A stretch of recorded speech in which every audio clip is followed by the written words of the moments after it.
Vous souhaitez découvrir comment débarrasser votre organisme des métaux lourds qui viennent polluer votre organisme et qui ont des effets destructeurs sur votre santé. En effet, les métaux lourds provoquent divers problèmes de santé tels que la toxicité du système nerveux, des problèmes rénaux, des troubles cardiovasculaires, des soucis hépatiques ou encore des dommages au système immunitaire ou encore des effets cancérigènes.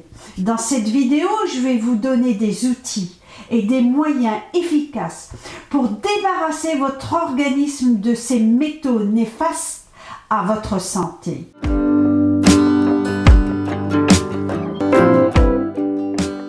Bonjour, c'est Isabelle de la chaîne Vie Saine Vie Longue et bienvenue sur la nouvelle vidéo consacrée aux métaux lourds. Et tout d'abord, quels sont les principaux métaux lourds? Il y a le mercure, l'aluminium, l'arsenic, le plomb, ainsi que tous les parabènes et les autres polluants organiques volatiles. Ces substances non seulement perturbent le fonctionnement métabolique du corps humain, mais en plus ils sont toxiques pour notre organisme.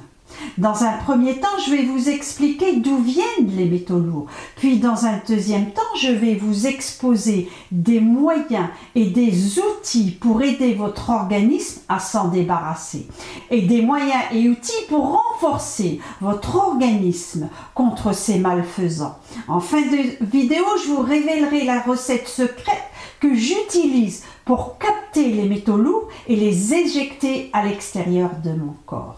Et tout d'abord, quelles sont les sources de contamination en métaux lourds? Vous vous en doutez, la première source principale de ces métaux lourds se trouve dans les amalgames dentaires, confirmés par des études scientifiques en 2013 et 2018 qui expliquent que ce mercure peut s'évaporer sous forme de vapeur à partir de l'amalgame dentaire, va être réabsorbé par la salive et va être ingéré. Une fois dans le tube digestif, le mercure va être transformé en mercure inorganique, une forme extrêmement toxique pour le corps.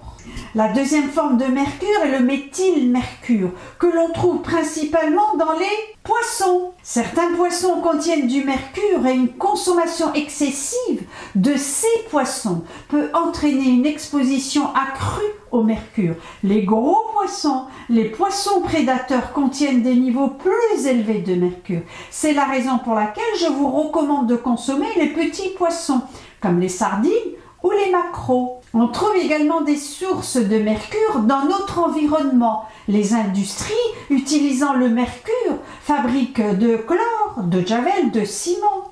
Comment cela se passe-t-il au niveau de notre organisme? Le mercure va s'approprier tous les composés contenant du soufre. Je vous rappelle que ces composés soufrés sont indispensables au bon fonctionnement de notre organisme. Et du coup, ces composés ne sont plus disponibles pour le bon fonctionnement normal de notre corps. Et du coup, cela va perturber notre métabolisme, causer des problèmes de santé.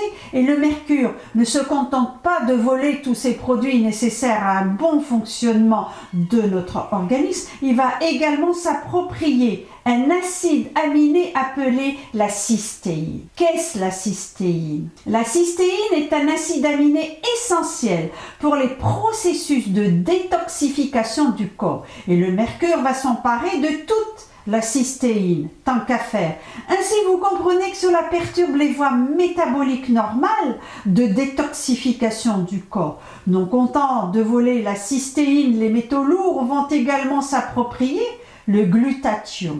Le glutathion est un produit nettoyant puissant du corps. Ainsi, les quantités de glutathion disponibles pour l'organisme sont diminuées, ce qui va également perturber la chaîne métabolique et la détoxification tant nécessaire à notre organisme. Je parle de mercure, mais en fait, il existe toute une gamme d'autres agents polluants majeurs pour le corps humain, tels que l'aluminium, l'arsenic, le plomb, le zinc en grande quantité et l'argent.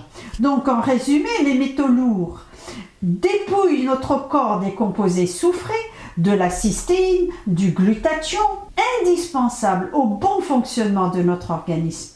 Mais la bonne nouvelle dans tout ça est que la nature a prévu une capacité intrinsèque de dépollution et de détoxification à notre organisme, pourvu qu'on lui en donne les moyens. Et moi, je vais vous présenter ces moyens. D'abord, je pense, et le plus important et en premier lieu, est de renforcer le système de détoxification de votre organisme. Je vous conseille tout d'abord d'adopter une alimentation vivante, riche en minéraux, en antioxydants. Cela permettra de stimuler la capacité détoxificatrice de notre corps. Choisissez des aliments frais, tels que les légumes, les fruits, qui sont riches en nutriments essentiels, nécessaires au bon fonctionnement de notre organisme. Je vous conseille également d'utiliser certaines plantes présentes dans notre alimentation quotidienne, souvent appelées des plantes détoxifiantes ou des plantes chélatrices.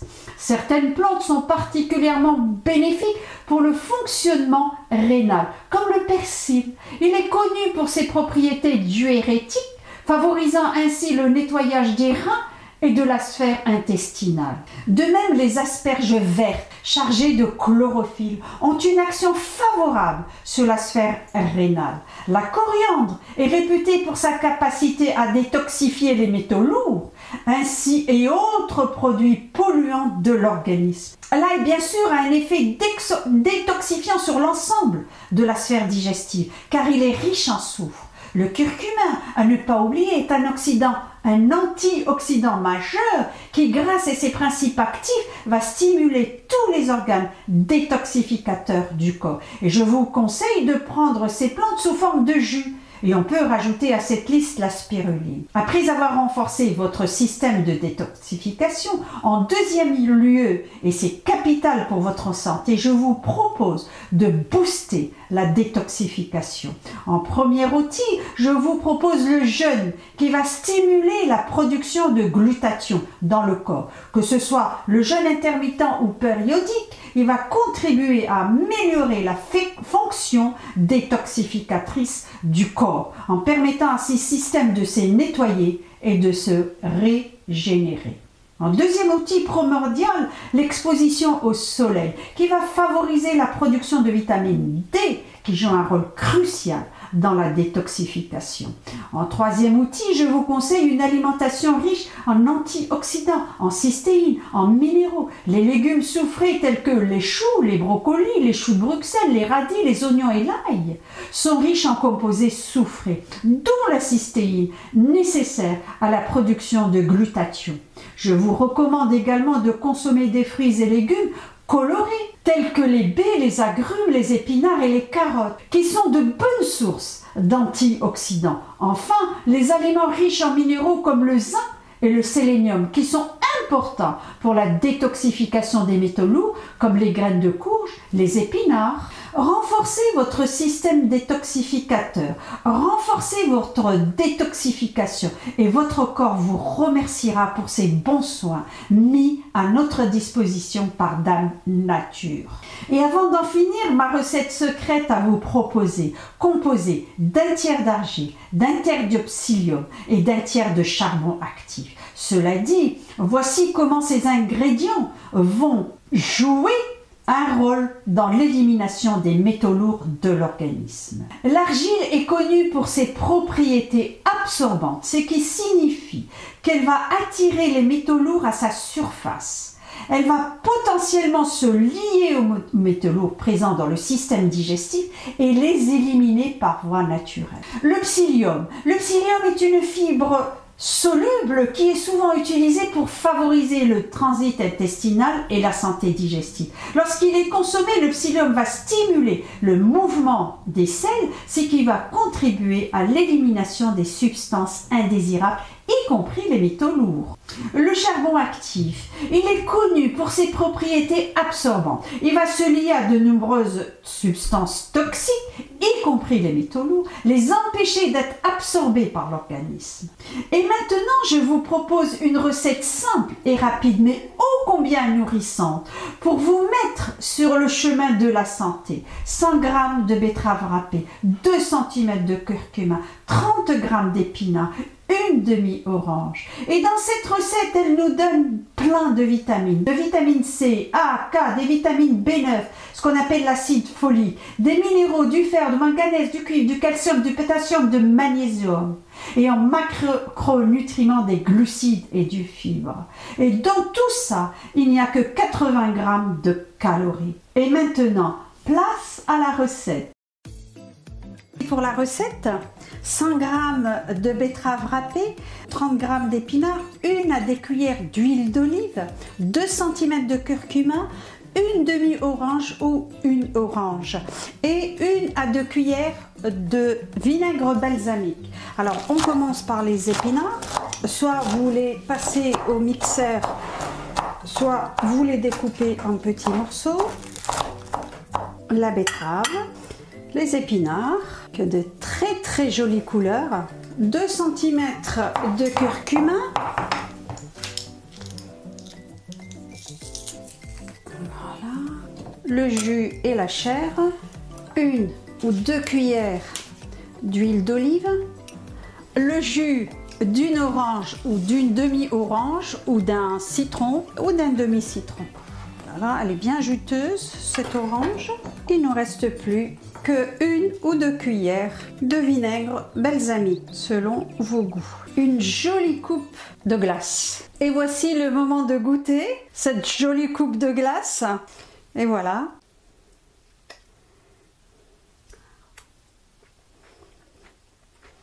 Le jus d'orange ajoute vraiment un goût excellent à ce mélange d'épinards et de betterave, sachant que l'épinard a un goût amer et l'orange couvre tout ça. C'est vrai, et c'est surtout excellent pour la santé. À la prochaine recette. Si vous avez aimé, mettez un pouce, cela ferait toujours plaisir. Abonnez-vous si ce n'est déjà fait. Pratiquez pour vous faire du bien et faire du bien à votre entourage. Portez-vous bien et à la prochaine vidéo. Et le dicton de la vidéo, que ton aliment soit ton premier médicament. Hippocrate. À la prochaine vidéo.